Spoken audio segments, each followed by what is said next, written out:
هنا بدأت يومي بالصلاة على رسول الله عليه أفضل الصلاة والسلام وتنظيفة العيد بقى. هنا بدأت بأوضة النوم، كان فيها شوية تراب، قلت انضفها بقى لي فترة بصراحة تعبانة وبكسل انضف، يا دوبك بكنس وخلاص على كده بقى. قلت بقى ده عيد لازم كله ينضف، بس اخدتها بقى تنظيف كلها كده.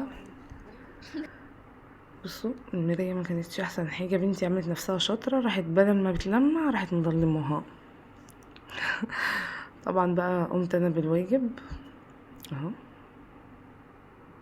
ايه رأيكم؟ بسرعة بسرعة قلنا البطاطين لميتها حطيتها في الشنط بتاعتها، مسحت الأرضية. هنا بنتي بقى قالت لا يا ماما سيبيلنا اوضتنا، انا هكنسها بقى وانضفها. بس اهي كنست الأرض. هنا بقول لها طب وكنستي السجادة دي؟ في سجادة صغنونة هنا على جنب ملهاش نفس تتكنس. قالت لي لا طبعا هكنسها بس بعد ما اخلص دي. اهي جابتها، قالت لي والله يا ماما ما هزعلك. طبعا الأوضة بتبقى مليانة لعب، ده تعتبر كده لمينا اللعب، دول حاجات بسيطة. قالت لي ماما نسيت الباب، قبل ما تمسحي الأرض انزل أي تراب عليه. راحت جابت الفرشة وفضلت تمسح فيه. قلت لها يا بنت جيبي القماشة أحسن، مسمعتليش كلام. جبت أنا الشرشوبة وقلت ألمع أي كلام. بس هنا بقى كنت خلصت الشقة، كنت حاطة صينية بشاميل في الفرن، قلت اروح ابص عليها. الفرن طبعا ما كنتش لسه نضفتها فكانت ويعة. بس طبعا خدت التنظيفة المتينة. هبقى اوريكم الفيديو ده. ترمس كنت مليناه من العيد الصغير، كانش في نصيب اعمله، حصلت ظروف وكده فقلت اعمله المرة دي. ده البوتاجاز انا سايباه بالمنظر ده عشان جايبة قاهر الدهون من شركة معينة، حابة اعمله بيها. هعمل فيديو اوريهولكم. هنا طبعا الفراخ نقلتهم من مكانهم وقلت انضف تحتيهم. الاوضه دي طبعا منعزل عن الشقه، في الاوضه اللي جنبنا، قلت انضف تحتيهم.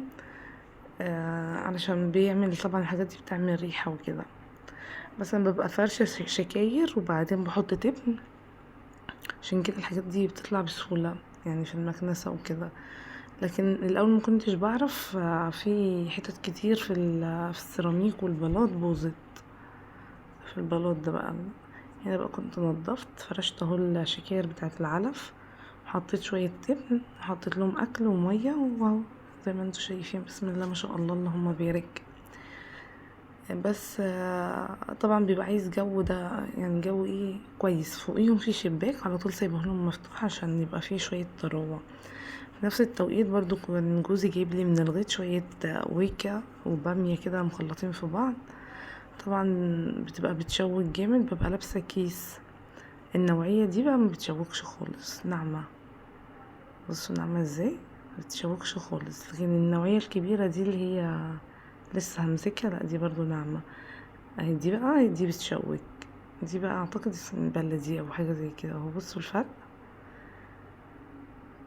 دي خضرة وناعمة ودي عاطية كده ببياض شوية. اهي صينية البشاميل اللي كانت طلعت اولادي قالوا لي جعانين يا ماما بقى وعايزين ناكله، حطيت لهم ياكلوا بالهنا والشفا. طبعا كنت حاشية بصراحة، دي كانت كبد وقوانص، وكانت عندي ربع فرخة. بس اعتقد مش باينة اوي الحشوة في التصوير. بس كان طعمها حلو يعني. حطينا لها بيض في البشاميل وكده فحليها ولبن، في كل ده طبعا غذاء. لو عجبتكم الفيديو دوسوا لايك وشير.